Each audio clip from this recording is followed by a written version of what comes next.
Hey everybody, welcome to another episode of Purple Insider presented by FanDuel, and it's time once again for Tuesday Morning Left Guard with Jeremiah Sirles, which actually lit up the internet last week as you responded to the struggles of JJ McCarthy. And if anyone said it couldn't get worse on that podcast, I don't recall, but if you did, then you were wrong because it did get worse. And I was finding myself explaining to people that nuance of the quarterback rating stat, where if you just threw it into the ground, you'd have a higher quarterback rating. The reason is because when you throw interceptions, the other team gets yards on them, right? So think about it, yards per attempt.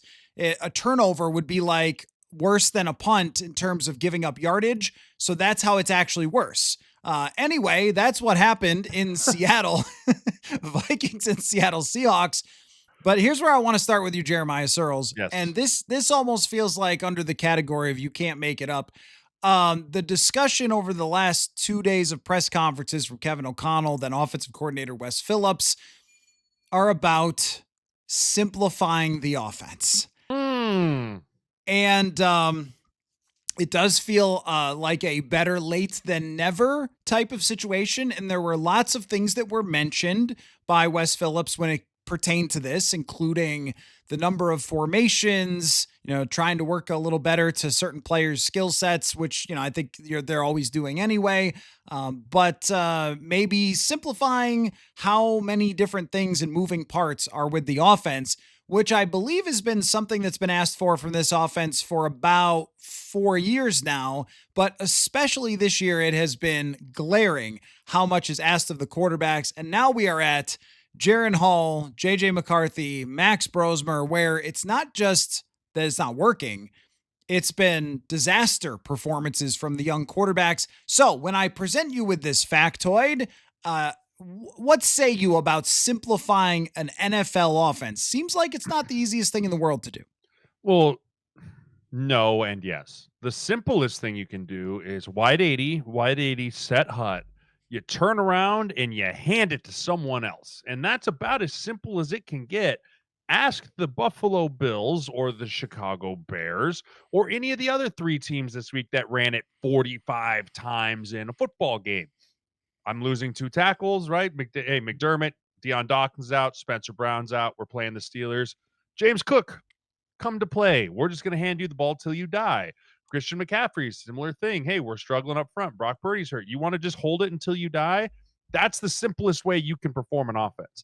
The absolute simplicity of an offense is run the football and just commit to it. Just 100% commit to the run and just say, this is what we're doing and simplify it. And then guess what? Easy things simplify off that. Play actions, bootlegs, nakeds, 1-2-man route combinations because you're cutting the field in half. Simplifies what a quarterback is seeing. When you just say, simplifying means we're going to go from 800 pass reps to 400 pass reps, that doesn't scream simplify in my mind. Well, what about the number of formations and motions that this team has? Because that doesn't matter to you. That doesn't matter to me because it's all pre-snap. It's all pre-snap, right? All of that is what we call window dressing, right? It's the thing. It was Thanksgiving last week, right? So it's the sides, right? It's the mashed potatoes and it's the green beans and it's the creamed corn over here. But at the end of the day, it's all about the turkey. And the turkey is what matters, right? If your turkey sucks at Thanksgiving, everyone's going to be pissed. No one's going to care about the sides. Window dressing for me is nothing more than understanding what the first part of the formation is and the final part of the formation is. And from there, it really doesn't matter if you start in doubles right to end in trips left. If the formation changes, the play is still the same. The play has not changed. It's just a matter of getting people there. And honestly, motions and those type of things help a young quarterback identify a defense in front of them. Hey, we shift from doubles right, which is 2x2 to 3x1 on the left. The corner runs over, it's man. Hey, everyone bumps over, it's zone. Hey, they shifted this front here, it's probably a blitz. Right? There's so many things that pre-snap motions can give you as an indicator that you want the answers to the test before it begins. And so the idea of we're just going to line up and go, if I'm a defensive coordinator, I'm going, please just line up in a simple formation, allow me to get my call in, not have to worry about making a check, not having to talk to my linebacker in his ears and go, hey, alert the motion for this or prepare for it like this. the simpler you become in a pass and emotions and that type of thing, the harder it is to actually gain yards. You want to be able to run the same play from 2 or 3 different formations. So I think we did see this. Dylan Gabriel's first start against the Minnesota Vikings, they basically just ran every play, Mhm. and the pass plays that they did use were often play actions, getting the ball out of the quarterback's hands quickly, which has been a struggle. They did do it last week against Seattle. Max Brosmer was actually 8 for 10 when throwing the ball less than 10 yards and 1 for 9 when throwing it more than 10 yards, which I will say, if a quarterback can't execute a hitch route on time when the guy's wide open, that's not really on the coaches, I would say. And that is really the struggle here, isn't it, for this entire season, which is, I think simplifying always sounds good when you say it. It always, I mean, who's going to be like, no, no, no, more complicated for these young quarterbacks who are in over their head. It's always going to sound better to talk about simplifying it. But I also think that the main struggle is really the timing with the wide receivers and when the ball is getting there and where it's getting there. I mean, even looking at Brosmer's tape, it's a lot like JJ, where, here's Jefferson coming out of a break and he's in a window and you have to throw it, but it's like, I'm not sure. Oh, I saw him come open and now I'm throwing it, but the linebacker's there. So I have to throw it high and it flies over his head. There's just a lot of that. Or I'm getting sped up because the Seahawks are very scary human beings. And here's Addison running a 15-yard hitch. He slams on the brakes. He turns around, the ball flies by. And it's like, oh, that wasn't supposed to be there at that time. And even though it was a clean pocket, it still was football scary and it was coming out too quick.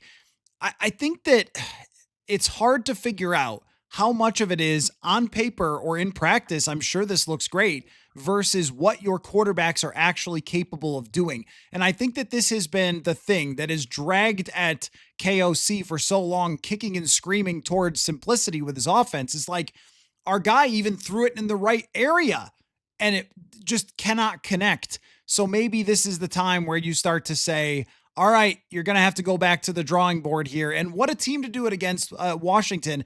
I think this actually is a pivot point moment for O'Connell, for the offense, for JJ McCarthy, because now you've declared you're making a change. You're simplifying things. You've said it in public. Now we have to see it and it has to work.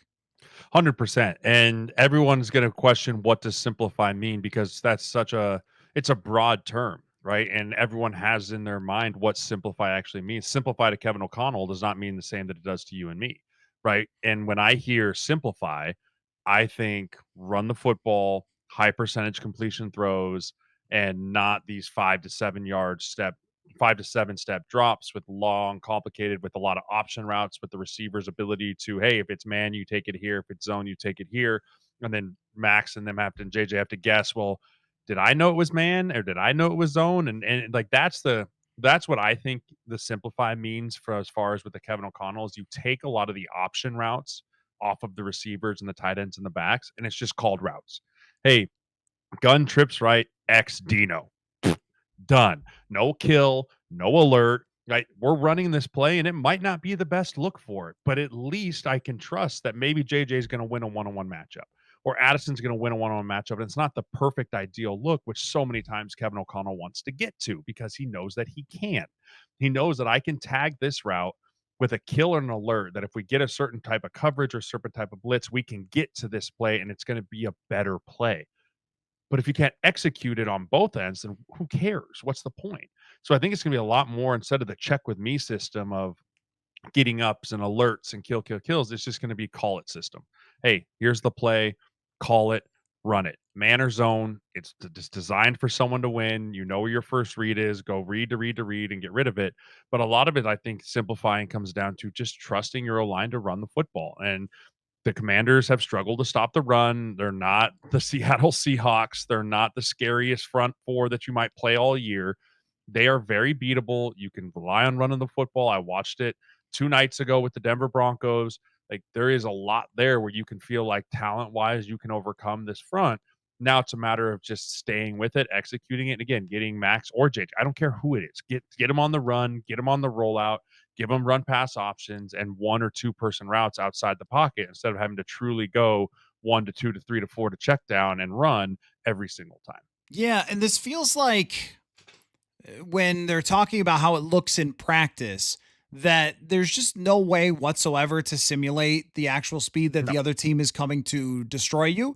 And when that happens, everything gets tweaked out, whether it's second guessing yourself or whether it's, trying to get the ball out too early and not being able to time it up. I noticed, and I was certain they were going to do this, Seattle threw a bunch of different stuff at Brosmer. They had lots of looks, they had lots of different pressures, and there were a bunch of times where it was like, oh, too deep. It's not too deep safeties. Now it's cover three. And then he actually made a really nice play on one of those where he hit TJ Hawkinson down the seam. But they ran a bunch of those where they're not designed to just shock the quarterback who has no idea what he's looking at, but just make him hesitate long enough to get Leonard Williams in there, Byron Murphy in there. They got some freaks.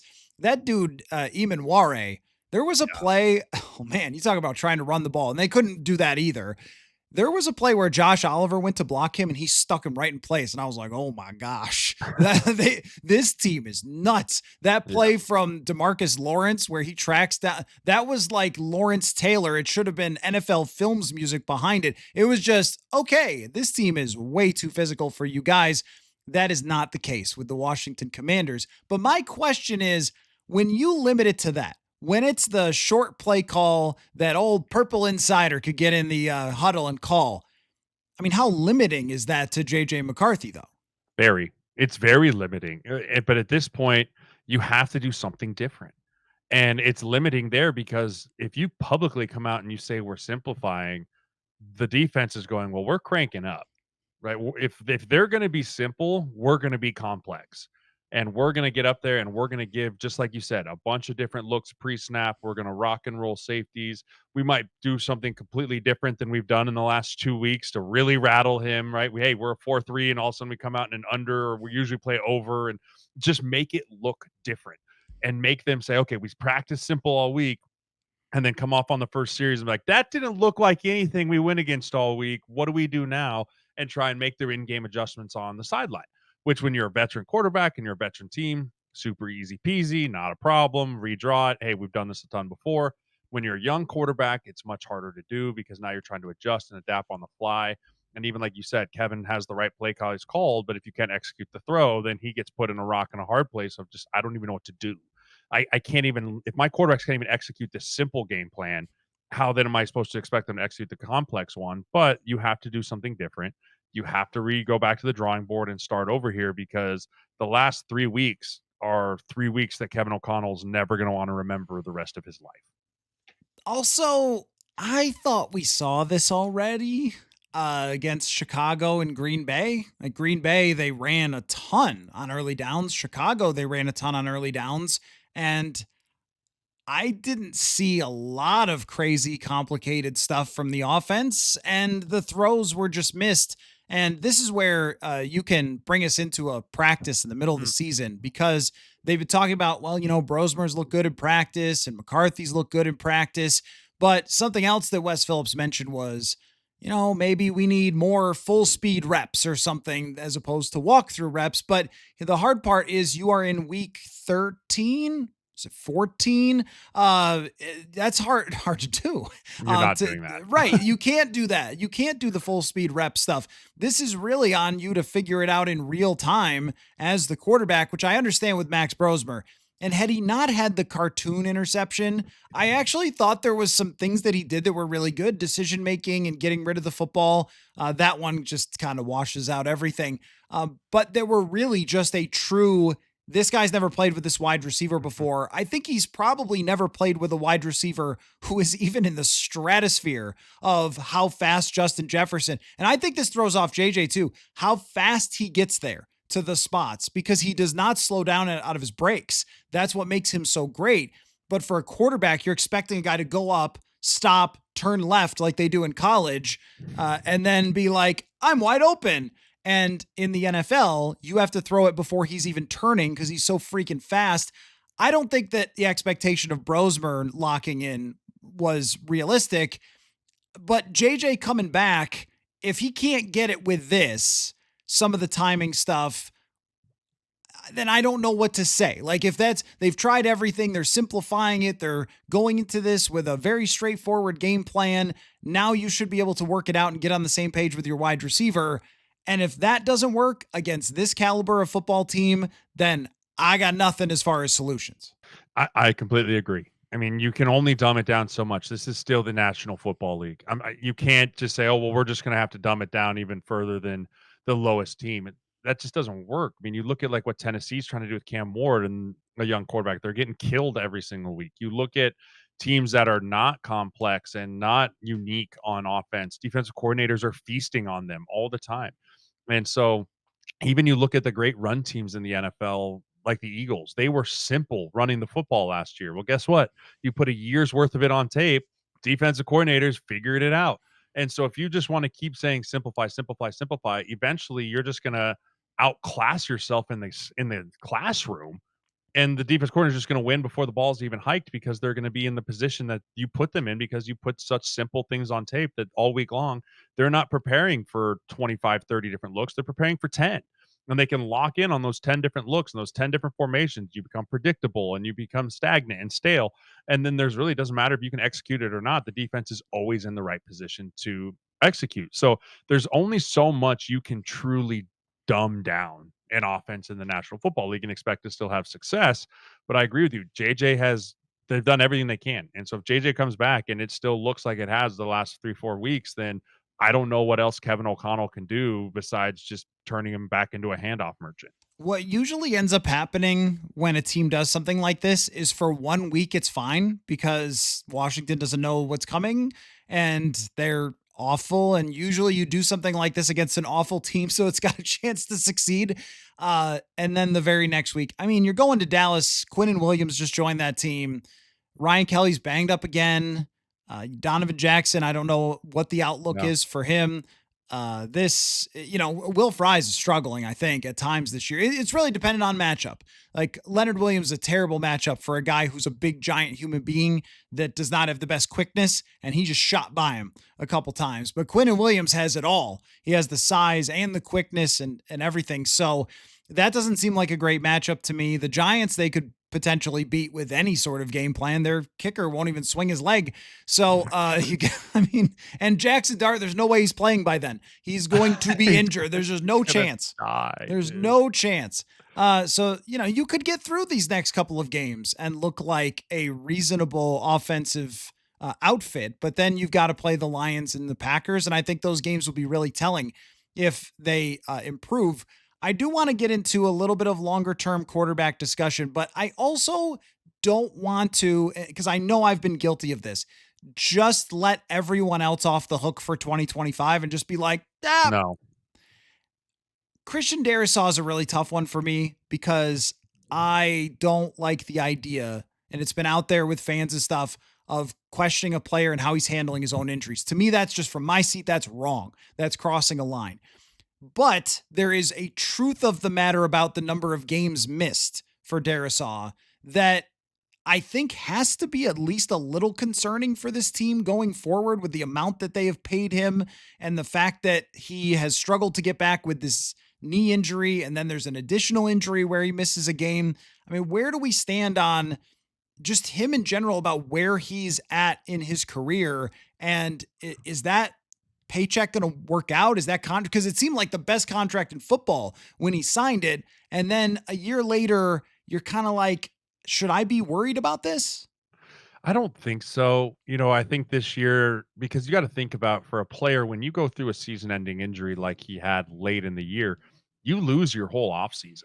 I mean, your whole offseason in the NFL, it's not like college where it's like bigger, faster, stronger, right? Like just raw, go for it. It's about getting your body back to baseline and getting yourself back to baseline. And then once you get back to baseline in about February or March, then going back and perfecting your craft and working on things that you struggled with in the during the season and getting back in the weight room. I mean, it's not about just like this huge growth, but when you lose that whole time and then you're trying to rehab one single injury so you can't run like you used to and you can't squat like you used to, and so your whole routine just gets completely thrown off of what you've done for years, and then you come back in and your leg's still not 100% right and you're knowing you can still play but mentally maybe you're not ready to go. you start overcompensating with other things, and other things can start getting injured there. And so very rarely does a player, in my opinion, that has a season-ending injury the year before come back and look to form the next year. And I think that this conversation we can punt until September and say, okay, what does 2026 Darrisaw look like now that he has his full offseason back? He's back in his regiment, he's back in his training routine. Everything was back to normal before he got hurt. And then once 2026 kicks off, I'm more willing to have that conversation. I'm not concerned about it right now because of how hard it is to come back, especially from a big time knee injury. Right, for a guy who is naturally gigantic Yes. in Christian. So the other thing is too that in a season like this where you're 4-8, you're 4-7 with a third string undrafted quarterback going up against the Super Bowl contender last week.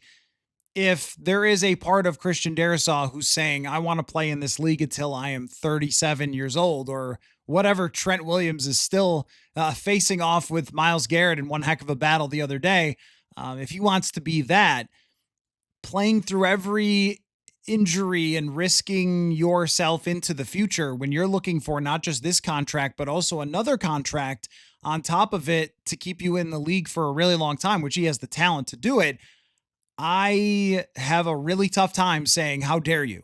Yeah. Under these circumstances, like it's called a business decision, but sometimes you have to make that decision for yourself. Like if I go out there and play with it, and look, he did come back and played really well, but just missing another game.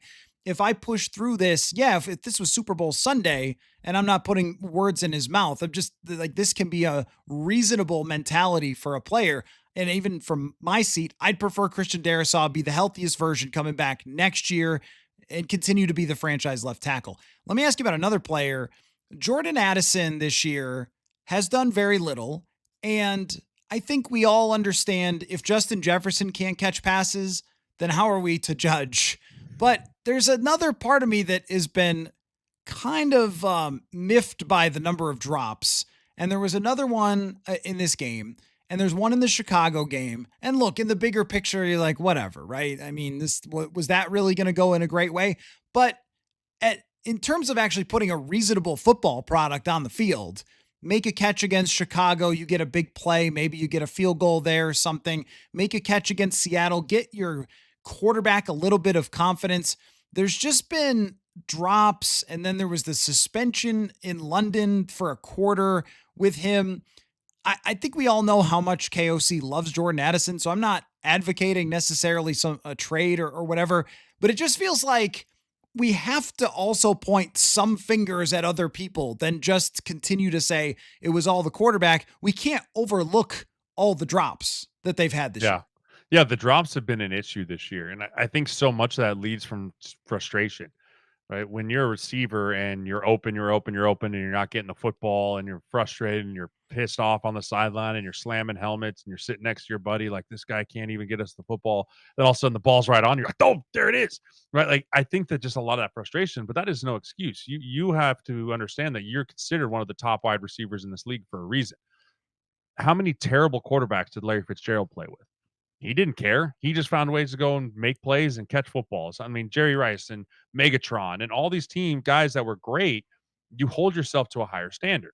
And I don't know Jordan Addison, but it doesn't seem to me like he wants to hold himself to that incredibly high standard from what I've talked about and seen, right? Just the way he acts and talks on the field. And so you just expect more from a guy like that because of the numbers and the production that he's had the year before, but also off the field issues carry onto the field. It's just a reality in every team that has off field issues. Besides the Eagles, they worked through it last year, but this year it's kind of coming to a head. But a lot of off field distractions can lead to on field performance issues. And I think that's part of what happened with Jordan Addison with the suspension for a quarter, missing the first few games. Like all that stuff plays a factor into a player's psyche, into a player's ability. And so I don't think we've seen the best of Jordan Addison this year. And when you're struggling at the quarterback position, you're struggling in offense, and your number 2 wide receiver is struggling too. You're right. You can't just all fall on 9 and say you're the worst, die, move ahead. Like everyone plays a part in this, and both Jefferson and Addison have taken their terms with some really bad drops this year, and they have to, yeah, they have to look themselves in the mirror and say, could I have done something different to help this young quarterback? And maybe I didn't. And, Jefferson had the one that's a little behind him, but is usually a snag that he makes pretty easily. And I think there is something too from the wide receiver position getting into a rhythm with your quarterback where, I mean, if you've thrown 1,000 balls with each other, the timing is right, your stride is right, your eyes are right, and that thing is a lot harder to catch than it looks. I stand next to that jugs machine all the time and watch the receivers catch it. It's mind blowing how fast that football is coming. But that's what you're paid for. That's what you're a first round draft pick for, is to pull in the ball when it's not necessarily perfect. And they're going to have a decision to make with Jordan Addison. I assume that they just will pick up the 5th-year option. I believe that it's time to do that. But in terms of long-term contract extension, I don't think that you can start having that discussion based on where things have been at. I'd like to see a full offseason of no issues and then kind of go from there. But you also probably have to see the production that's consummate with someone who gets paid like one of the better number 2 wide receivers in the NFL, because that is a very steep price. So if you're going to do it, it's got to be for T. Higgins. It's got to be for somebody who is really definitely worth it, or Chris Godwin. But I don't know that Jordan Addison has shown that this year. In the past, it's been borderline that, and it's always looked like it had another level, but there's been just too many lapses, it feels like, for him to say that. I want to not spend too much time on that because we'll have an off season, but Adam Thielen waived. What was your reaction to that? Makes sense.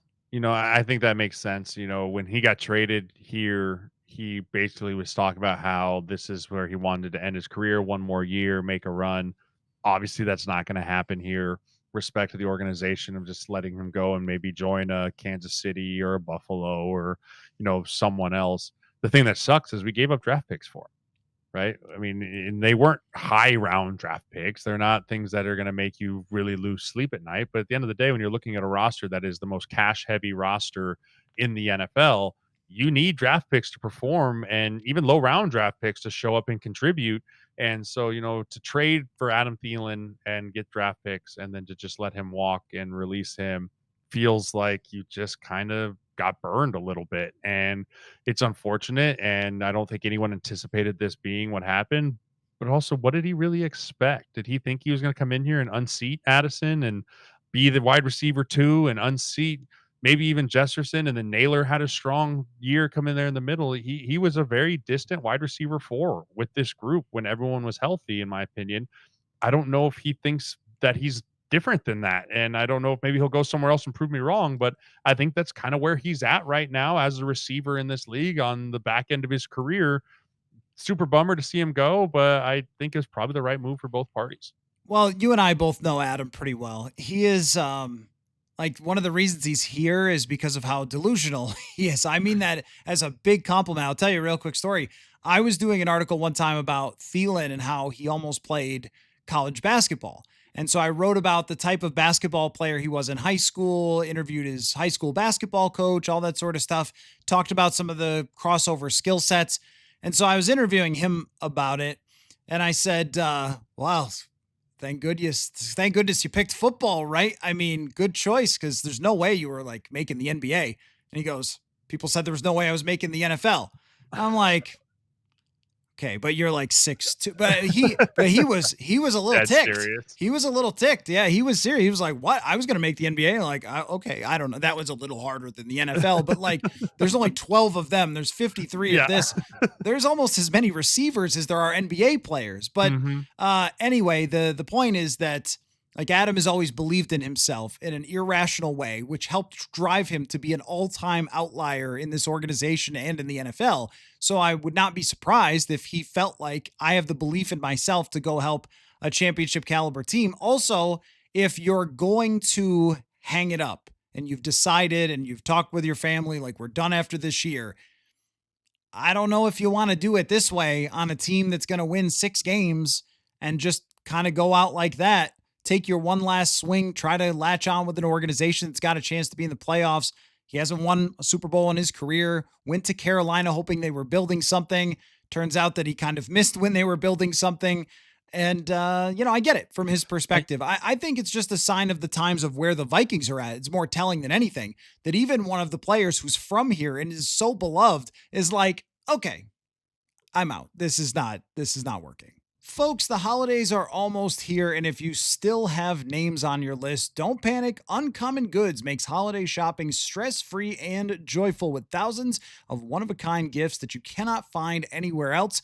You'll discover presents that feel meaningful and personal, never rushed or last minute. Uncommon Goods looks for products that are high quality, unique, and often handmade or made in the US, many of which are crafted by independent artists and small businesses, so every gift feels special and thoughtfully chosen. Looking at Uncommon Goods right now, and there's so many golf presents. You guys know that I love golf, and guess what? So do a lot of my friends.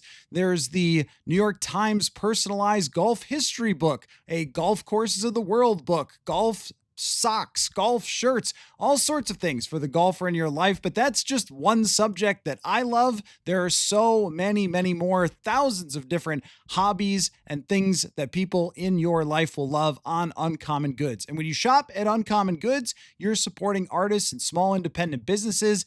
Every purchase is a chance to choose something remarkable and feel good about where your money goes. And every purchase you make at Uncommon Goods, they give back $1 to a nonprofit partner of your choice. They've donated more than $3.1 million to date. So don't wait. Make this holiday the year that you give something truly unforgettable. To give 15% off your next gift, go to uncommongoods.com/Purple Insider. That is uncommongoods.com/Purple Insider for 15% off. And don't miss out on this limited time offer. Uncommon Goods, we're all out of the ordinary. But yeah, I mean, it's a bummer. I was hoping to see him have his last shot here in purple, and great teammate, great guy to be around, and it just didn't work out. But unfortunately, that's how a majority of the time it works in the NFL. Very rarely is it the picture perfect story on how it ends. Just another signal of where this team is at. So what's realistic? I'll give you the over under here on FanDuel for this here football game is 42 and a half. We have seen a lot of low over unders, and the Vikings, as I've mentioned before on the show, are it changed. Okay, so the Vikings were initially, I did not realize this, they were initially underdogs, and now they are 1.5 point favorites. So this is Oh, yeah, wow. Maybe this is with JJ coming back. That could be the case. With JJ, with the starting quarterback going back in, now they are 1.5 point favorites against Washington. How about that? So 42 and a half.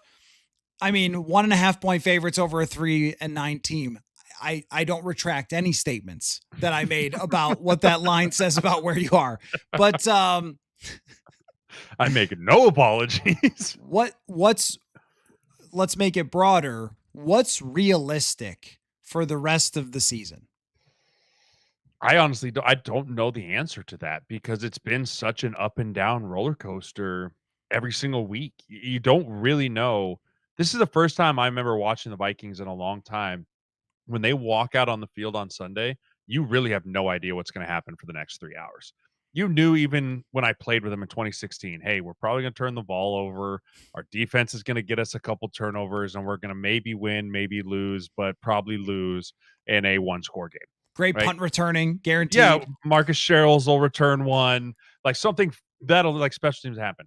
You turn on the Vikings tape, and if you were to watch them out of order, you wouldn't know which week was what. You wouldn't know, oh, there's marked improvement here. And it's felt like week one can look exactly like it does in week 13. Everything's in between. So, from a broader picture, I would just like to see some consistency across the board on this team, good, bad, or ugly. Hey, if it's ugly consistent on offense, okay, at least now we can at least pinpoint problem, fix it in the offseason. If we go out there and light the world on fire against the Commanders and the Giants, it almost raises more questions than concerns. And so I really don't know from a broader picture what to expect. I think this defense is continuing to get better at times, but then Dallas Turner showed up in a big way against Seattle, and like, okay, there's some promise there moving there. Eric Wilson's been a bright spot of this defense. Unfortunately, I think Harrison Smith probably should have retired last year. Love Harry, but he's got a bit of a fall off in what he's been able to do this year. I don't know. From a broader perspective, Matt, every time you ask me, what do you think for this week of the Vikings? I honestly have no idea what to expect when they go out there on Sundays. So recently, the consistency has been ineptitude. Yes. That they're just not having any answers and totally in over their head. And you mentioned a roller coaster. Roller coasters tend to go up. This has not done a lot of that this year. This has just been a one of those like train rides that you can take at the. I don't know if you know this. Yeah, or like well, Keeps falling. yeah, right. It just keeps going down, right? I guess that's right. But I was thinking about like there's a mall train. So in the Mall of America, they have a little person that drives around a train and kids get in it and they, go around. That's kind of what it is. It doesn't go up. It just kind of moseys around to different places, but it's the same thing. That's been this offense recently. The up was really just Detroit, but when you leave there with under 150 yards passing, it's really hard to say that like, wow, you nailed it. And there was also a stat that Drake May hasn't thrown for under 200 yards all year. Oh man, maybe Mm. that'll show up in a second. And love to see it, hate to see it, but I just think that is it marked or marked improvement on offense and execution from JJ McCarthy show signs that it was just Green Bay's defense that was whooping you, and that a little bit of a reset here gets you back on track and show something of an adjustment. I mean, I think it's something that we could come in here on Tuesday morning left guard and say, oh, okay, like they did this different and it worked, and like that's what they were supposed to do, and maybe they were a little late to the party, but here they go, and let's see how this thing ends.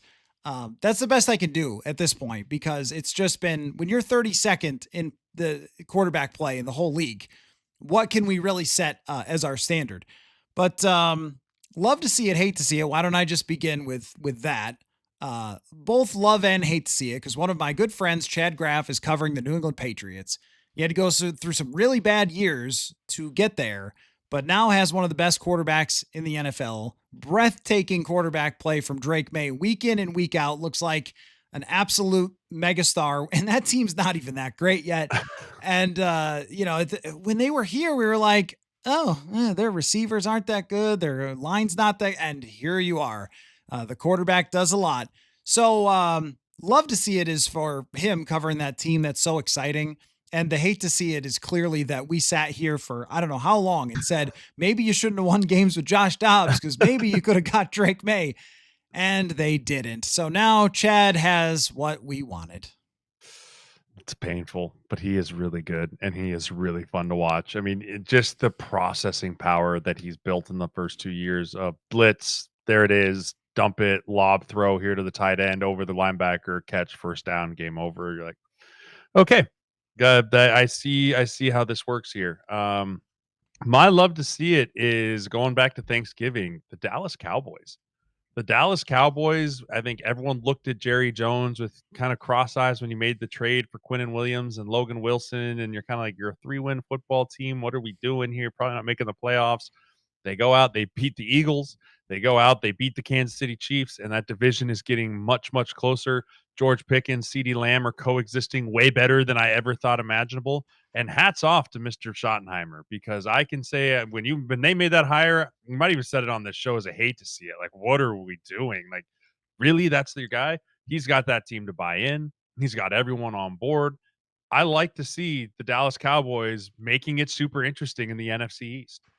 I mean, I know that that's most people's hate to see it because they don't want more Cowboys on their television. But in this instance, I think we could all make an exception because that team went through an unspeakable tragedy around it. And Brian Schottenheimer has had to guide them through that. And we've been there, with teams that lost people inside the building. And it is so brutal for every single person who works in that building to have something like that happen. It is so hard for a head coach to get everyone back focused and moving forward. I mean, it's almost impossible. So for them to do that, it is a really impressive coaching job. And if they somehow make the playoffs, then he's got to be in the running for coach of the year. It's been impressive. And also what I end up rooting for is quarterbacks that everyone wants to say stinks all the time, who actually don't stink, but are not perfect. So that's the Jared Goff, the like earmuffs everybody. Jordan Love, the dialogue around Jordan Love just makes me want to throw myself off a building.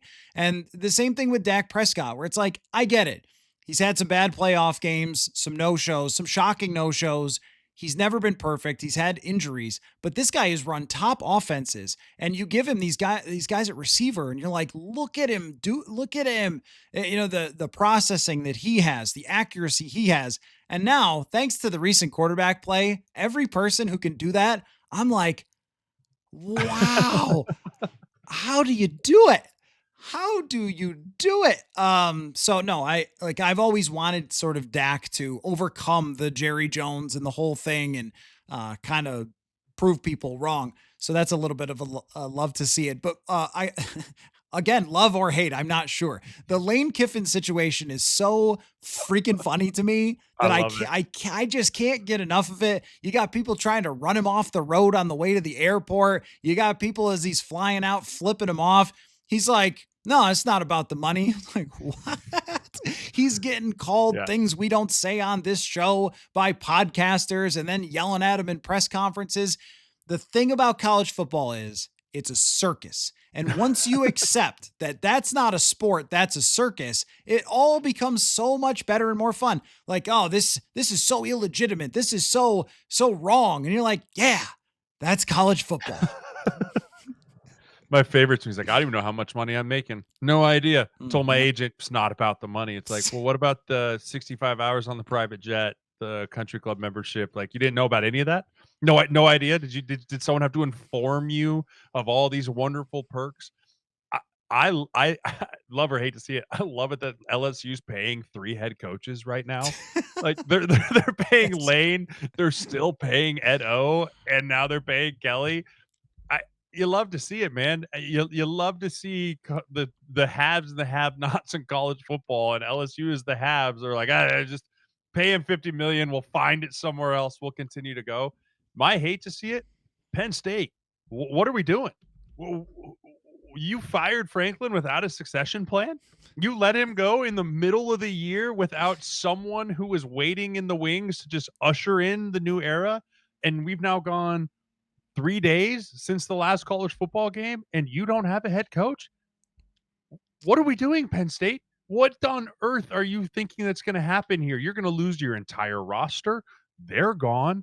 You're going to bring in a late head coach that no one's going to be super excited about.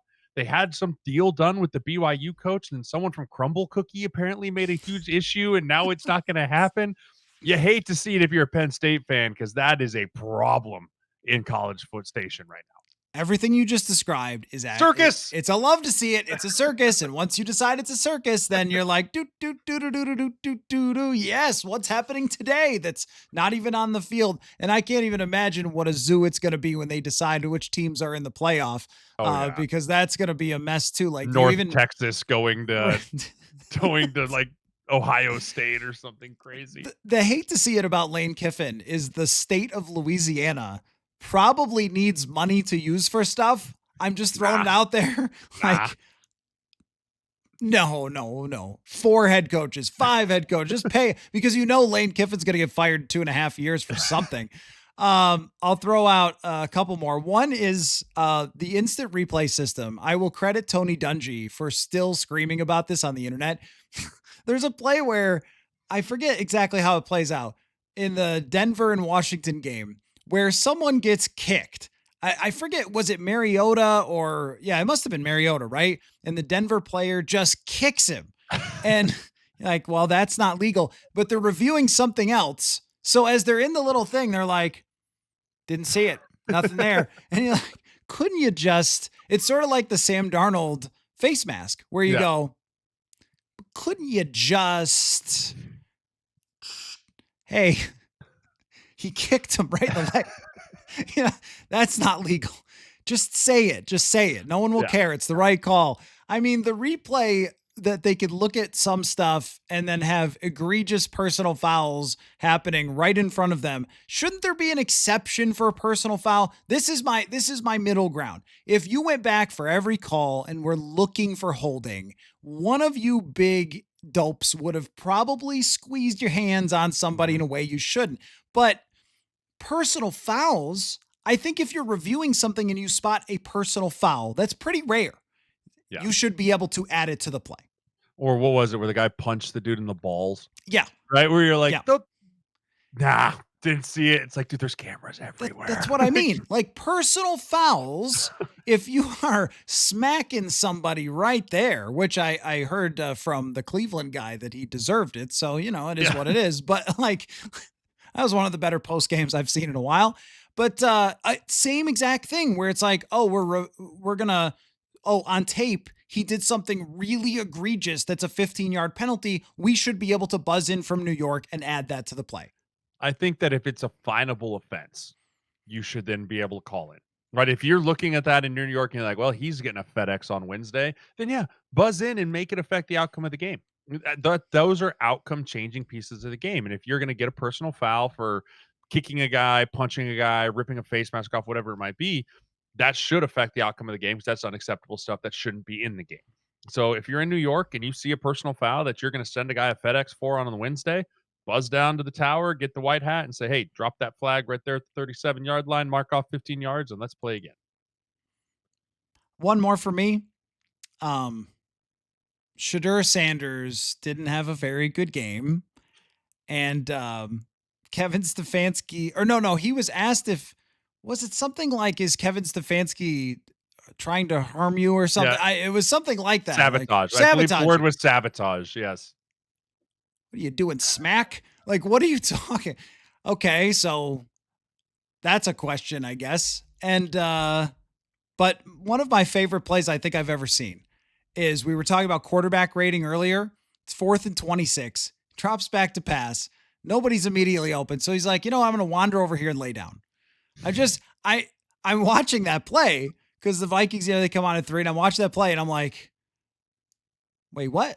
What are we doing there? I mean, he just wandered over into a safe area where there were no San Francisco 49ers, and he just went, I'm here now. Yeah. I'm laying down over here like my dog.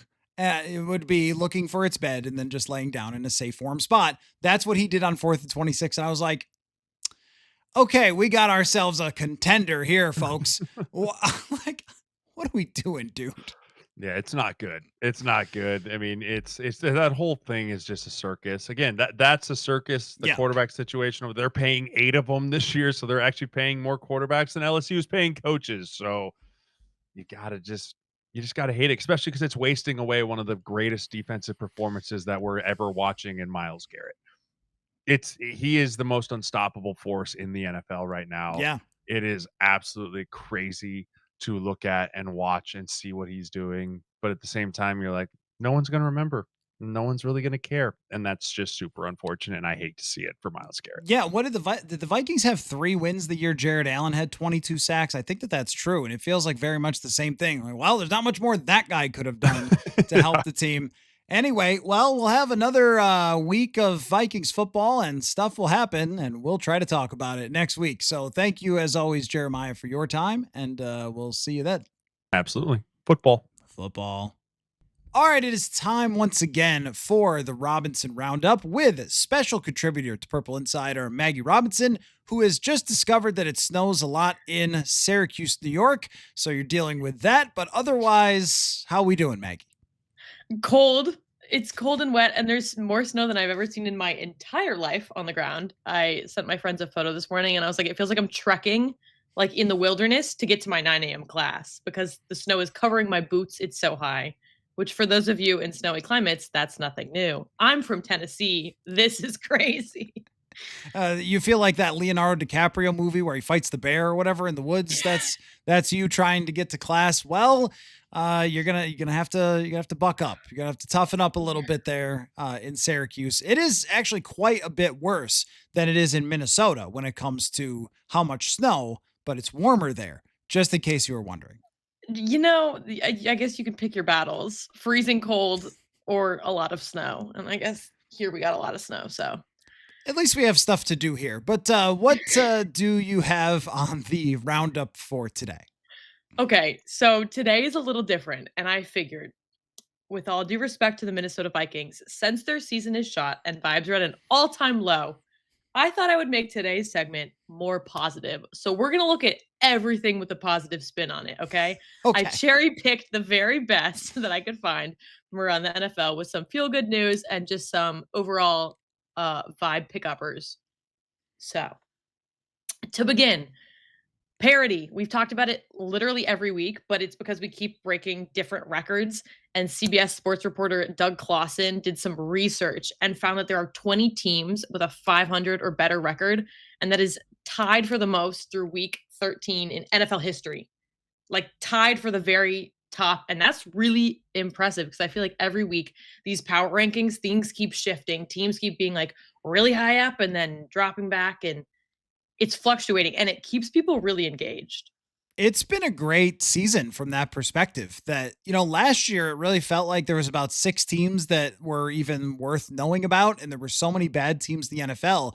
And it does seem like it's really gone back the other way. And you and I have looked at, the Super Bowl odds and things like that. Right now, the Los Angeles Rams are the Super Bowl favorite on FanDuel, but there's 4 or 5 other teams that aren't too far away in those odds. And you could even see somebody getting hot down this final stretch and then making a run. I continue to say that even as flawed as a team like the Buffalo Bills are, that they should still be a Super Bowl favorite because they've got Josh Allen. It wouldn't shock me if somehow Kansas City won a bunch of games or if they missed the playoffs completely. So that has been, I think, the most surprising year in quite some time for us going down this stretch and really feeling like we have no clue who is going to be there. Because even when you look at a team like the Bears on paper, are they really as good as they look? Or Carolina's got a winning record, but a negative point differential. I mean, you have so many teams in it that these final couple of weeks are going to be fantastic, dramatic football. Yeah. So don't turn off your TV. And I wanted to go through some of those games and those teams that kind of stood out, had underdog come from behind wins, or just are kind of popping off at the right time. Starting off with the Houston Texans, who beat the Colts, who are on a roll. Some reporter I was reading said they brought Daniel Jones down to earth, and I think that's exactly what's happening to the Colts. They were on top of the mountain, and now they're kind of hitting a backslide. But the Houston Texans, 6-5, CJ Stroud now back from his concussion. He got back in week 9, and the defense is looking lights out. And the question here is like, okay, playoff implications? Like, I thought they were out, but they might actually have a shot. Yeah, speaking of Buffalo, like their win against Buffalo where they sacked Josh Allen 93 times, really kind of jump started them back into this race. And, Indianapolis kind of had some of the signals of a team that was not going to maintain their success. They were relying so much on a running back to score 3 touchdowns a game. And also their schedule earlier in the year was pretty unimpressive. They beat Denver. Think about how good Denver is. They beat Denver on a really random situation with a field goal at the end of a game. Like they had a lot go their way. And also Daniel Jones is now playing with a pretty serious injury. So that opens the door for a team like the Texans. And in today's NFL, where we had, been all about who's got the best offenses a couple years ago, it's really shifted to now teams like Denver, teams like the Texans. It's all about who's getting after the passer, and Danielle Hunter and Will Anderson are absolutely crushing it. So I think what we've seen from the Texans is they simplified their offense a little bit, just kind of keep the train on the tracks with CJ Stroud rather than trying to have him be a superstar all the time. And they can be in just about any game. That was a fantastic, like, drag out, knock them down type of battle. But I think the Texans might actually be the better team. Yeah. They're ranked number 1 in the NFL with points allowed from other teams. It was like 16.5 from an ABC article I read. That's really impressive. And I feel like that is not getting enough love in the news. And like you're saying, the defense is never like the hyped up stat. That's never the big thing that's making the headline, but that's what wins games. It's not flashy, but it works consistently time after time. Yep. And they've got every part of it. They've got one of the best corners in the league. They've got top pass rushers. And, look, when you draft high as many times as they did, you can get Derek Stingley, you can get Will Anderson, but they've really taken on the mentality of their coach, which is a hard thing to do. But when DeMeco Ryans was a player, he was a nasty, hard-nosed, tough player. And then he coached for San Francisco. That's what they were known for under him. And it feels like the Texans have taken on the same thing. And now even we're seeing some of that mentality on the offensive side a little bit with their offensive line and their running game starting to get going. So I do think that they are suddenly a team to watch after, as you said, they were kind of left for dead there. Yeah, and another team to watch, the Carolina Panthers underdog win versus the Rams 28-31. They went into that game as 10-point underdogs on like all these betting tables. And this was a really back and forth game. Like this was edge of your seat. Don't turn the TV off.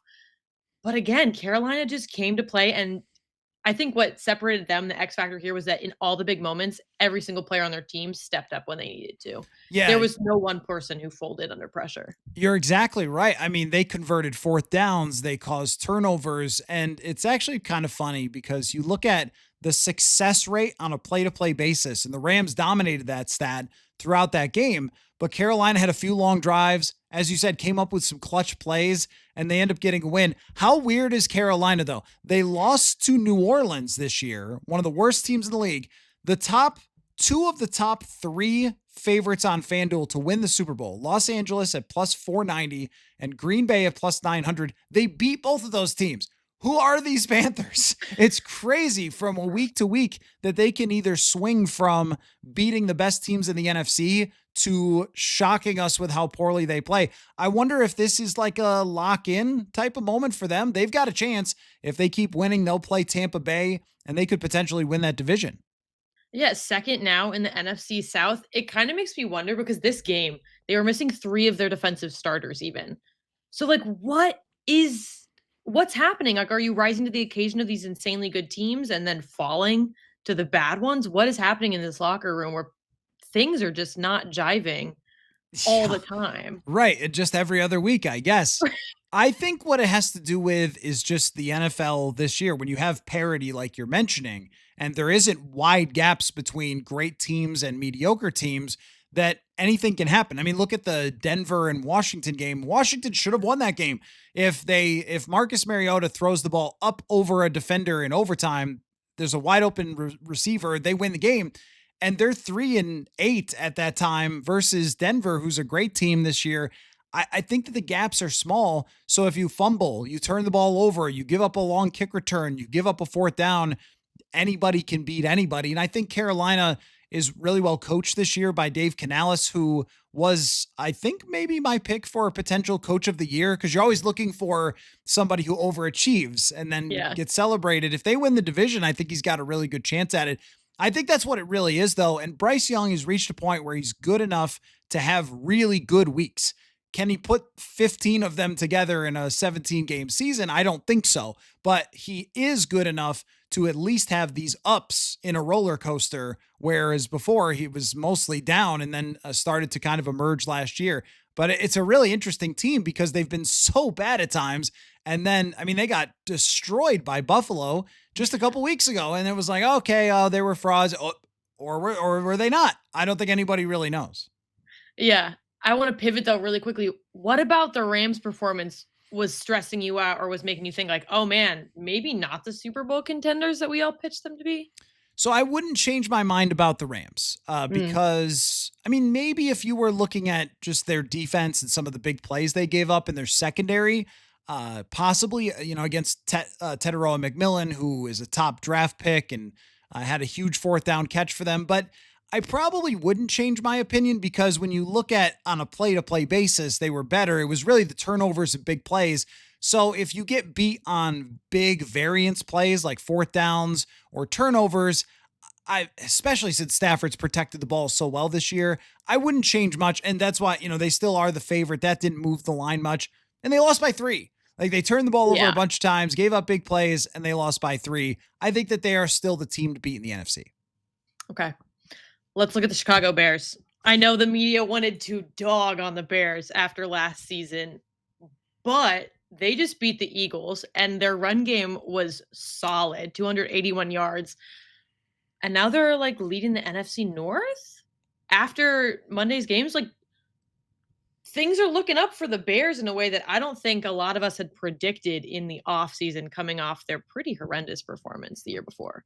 So the Bears have had a very weird year of close wins and narrow escapes, including against Minnesota a couple of weeks ago, where they get a long kick return and then kick a field goal and win that way. They blocked a field goal to win a game. They had a quarterback fumble a ball in the wet weather to win a game. And they've kind of been mediocre on defense to the point where you could say, I just don't think that they're that good. But the issue with saying that now is their offensive line is dominating in the run game. And that's dangerous because their coach is great in designing runs and passes off of it. But also their defense is getting healthier in its secondary. And that was their main issue before. So they may be better in the final 5 weeks than they were when they were narrowly escaping with some of these wins. The hard thing is that everyone wants to make everything about the quarterback position, and it's football. You should. Caleb Williams is playing okay in big moments, really well, and in most of the game, not that well. And is he going to give you enough is really the question for me, because they're running the ball and their line is doing really well. But when push comes to shove in the playoffs, you need your quarterback to be good. And I think he's just been okay this year. I would not say that he's taken some massive step. I think he's not taking as many negative plays as he did last year. And they're just running way better than they did last season. So they're supporting him, I think, a lot better. Right. They're playing around him, but your quarterback's weakness shouldn't be his passing game. Like, that's just not how this should be happening. And I think his issue is that he's not like reading where the players are going to be in time. I don't know if it's a processing speed thing, but it's like he's not seeing the plays develop. I don't like when you do it and you draw it out on the little like whiteboard, if you want to say, and you got the magnets and you're moving stuff around, like the magnets aren't moving fast enough before the players get there for him to like throw the ball and know that they're going to run onto it. And that is some kind of explanation, but I know exactly what you're saying. Which is that the timing of the offense still is a problem for Caleb Williams, which, I mean, your demonstration there was tremendous, but that's what you mean, I think. And in terms of PFF passing grade, he's only 19th as a thrower, but he might be, let's see, number 4 as a runner. So he's been excellent running. He's been very good at kind of last second stuff where he can, scramble and make plays out of structure. But in the structure of the offense, when the things are moving around on the whiteboard, as you put it, it doesn't look like a lot better than it was last year. It's just that they are in more advantageous positions because of their run game than they were last season. Yeah. Thank you for putting that succinctly. My mind's eye, I was trying to draw it for you guys and be like, I'm a former athlete. The whiteboard looks like this, but we got there in the end. And that's all that matters. I do want to highlight one thing. The people of Chicago today were getting fed by Ben Johnson, okay? Because he took his shirt off in post-game celebration in the locker room. And the Wiener's Circle, that is a real restaurant name, offered to give free hot dogs if Ben Johnson did this, and he did, and they came through on their promise. And today in Chicago, they gave out around 3,000 hot dogs to fans.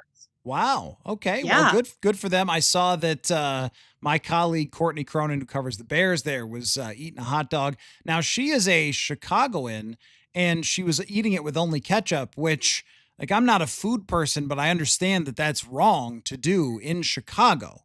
Right? Is it? Oh, yeah, it is. They're really very serious about that. So I think that she just disrespected her hometown by eating it with just regular ketchup. I think you have to have, like, pickles and onions and all sorts of different stuff on it. Like, it's a whole thing. It's a whole Thanksgiving feast there. Okay. It's like an art project. So I think she did a wrong there, but good for them. And it just sort of shows you when a town hasn't won in a long time and they finally do, it's really fun. It's a really big deal for sure. And I do want to look ahead though, because they're playing the Packers. What do you think? We've talked about like the passing game as being one of their big struggles, but like, what do you think is one of the big issues they're going to run up against this Packers team? So this is an interesting matchup because Devontae Wyatt, who's one of the defensive tackles for the Packers, has been big against the run. He is out for the season now after last week. That's going to be the big factor for me. And Caleb Williams was able to do a lot of escaping against a lot of really good players.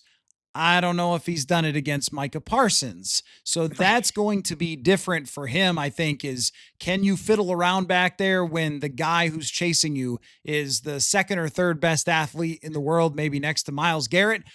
So that's going to be, I think, a challenge for them. And their defense is still, I think, falls more into the category of mediocre. And if you can't pressure Jordan Love, as we saw against Detroit, where their line did a good job against Detroit, he sat back there and made a lot of plays. I think that Green Bay is a better team than them, but this is finally a true test. Like Philadelphia has been kind of melting for a while, and so I think you could sort of see that coming. They had just blown a 21-point lead the week before. But in terms of what people think of Chicago versus Green Bay's plus 900 to win the Super Bowl. Chicago's plus 2,700. So it's nowhere close. Like no one thinks that Chicago's a real contender. If they beat Green Bay, then you have to start talking about that as, okay, they've turned a corner and they are legit. Yeah, those are crazy numbers to put up against each other. Because in my mind, I was like, oh, it'll be like a very good game. But when you look at those, the betting markets are saying, no, this is a pretty lopsided game. Right. Well, I'm curious about, I'll look right now, what the actual line on the game is, because it really does feel like there's so much more respect for Green Bay. Yeah, Green Bay is a 6.5-point favorite against Chicago at Lambeau Field. No one is buying that Chicago is actually good. They're looking more, hey, it's a lucky team that's won at the last second. So again, like this is their big chance. And if they do it, congrats to them, because their rebuild versus the Vikings build is looking a lot better at the moment. Yeah, definitely a rosier picture. Okay, I want to end this off with a very good feel-good story that is not very football focused, but is flag football focused. The New York Jets, home of a lot of really questionable front office decisions, made a really good one today. Woody Johnson is donating $1 million to the Eastern College Athletic Conference to help create the largest women's flag football league in all of college sports, with D1, D2, and D3 colleges all participating. And I just thought that was really admirable, and also shows the legacy of flag football in the Jets organization, because back in 2011, they were actually the first NFL team to help launch a high school program in any state. And so like they're just continuing this legacy of getting women into football, especially ahead of the LA 28 Olympics. You actually going to make me say something nice about Woody Johnson, huh? Okay, well, good for him. And just in terms of actual flag football, very much for me in favor of flag football. Now, I don't know about in the Olympics. That one maybe could be debated, but in terms of its growth in schools and with kids coming up playing the game, I mean, I would say probably a lot of parents who are concerned about injuries and things like that, but their kids love football. So get them into it early without the risks of injury. And especially on the girls and women's side, giving them an opportunity to play football where maybe, I mean, every once in a while you hear of like, hey, this woman who turned out to be a pro soccer player was killing young children back in her hometown. But, it's not too many opportunities like that. So to have everybody get to play football, more people loving our great game is always good with me. So congratulations, Woody Johnson. You did something nice. Also, let me just note that Adam Thielen signed with the Pittsburgh Steelers. Well, they actually picked him up on waivers, so he didn't exactly choose that, but I imagine his representation talked with them about whether he'd be good with it first. That's where he ends up. They'll be competing for the playoffs. The Vikings will not, but it's not exactly the Super Bowl contender that we maybe envisioned him going to. But he'll play with Aaron Rodgers for the final couple games of his career, and I guess we'll see how that goes. So, as always, I wish Adam Thielen the best as one of the better players to cover that I've been around. So I wanted to throw that out there that happened as well. So great stuff, Maggie. Appreciate your time. Always great details and a little shining light on a show this week that has been pretty low at times. So thank you very much. And we'll talk to you again next week. Of course. Football.